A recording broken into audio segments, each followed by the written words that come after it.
2007년 성탄절, 안양의 북적이는 길거리를 뒤로하고 귀가하는 두 소녀들이 있습니다. 활기찬 캐롤, 행복한 얼굴이 가득한 길거리를 마지막으로 이 소녀들은 집으로 돌아오지 못했습니다. 귀가하지 않은 어린 초등생 자녀를 둔 부모들은 경찰에 실종 신고를 했고, 성당에 다녀오던 두 소녀는 4개월이 지나서야 갯벌과 산에서 안매장된 시체로 발견되어 가족들에게 돌아갔습니다. 그때의 나이 이혜진 양과 오예슬 양 모두 향년 10세였습니다. 경찰의 길고 긴 수사 끝에 잡힌 용의자였던 정성현은 언론과의 인터뷰에서 자신은 범인이 아니라고 적극적으로 부인했고, 두 소녀가 실종된 사실조차 모른다고 밝혔습니다.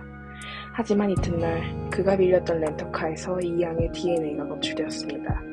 그러자 정성현은 교통사고로 두 아이를 모두 숨지게 했고, 둘 다 다른 장소에 매장했다고 자백했습니다. 하지만 우양을 유기한 장소를 번복하면서 경찰의 수사에 혼선을 줬고, 마지막으로 말한 장소에서 우양의 토막 시신이 발견되면서 수사는 종결되게 됩니다.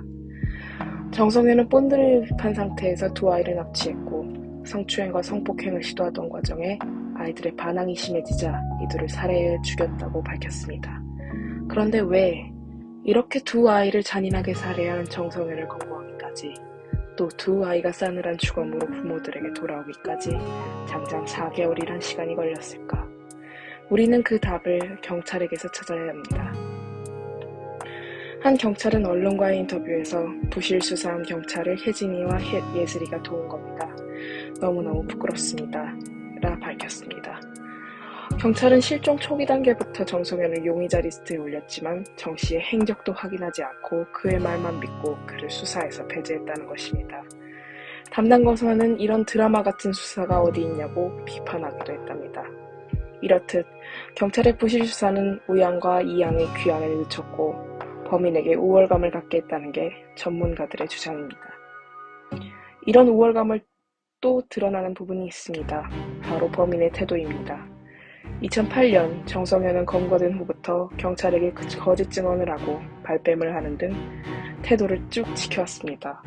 두 아이를 교통사고로 숨지게 하고 당황하여 그 시신을 유기했다는 그의 첫 번째 진술부터 마지막 우양의 유의 장소를 번복할 때까지 그는 거짓 진술을 멈추지 않았습니다.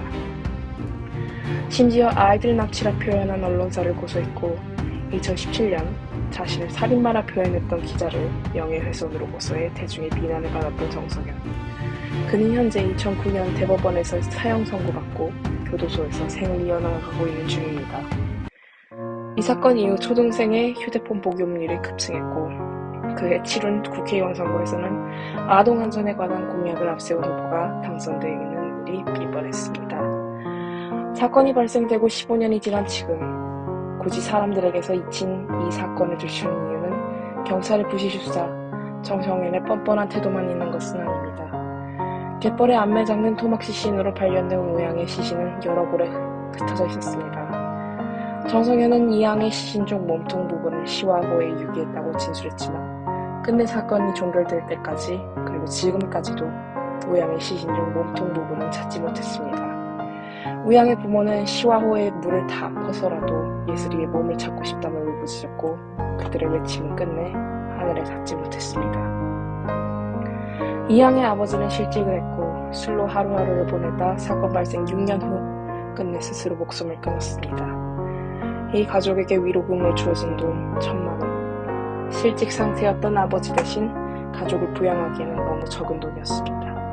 가족들도 사건 발생 이후 웃음을 잃었고 건강이 악화되었다고 알려졌습니다.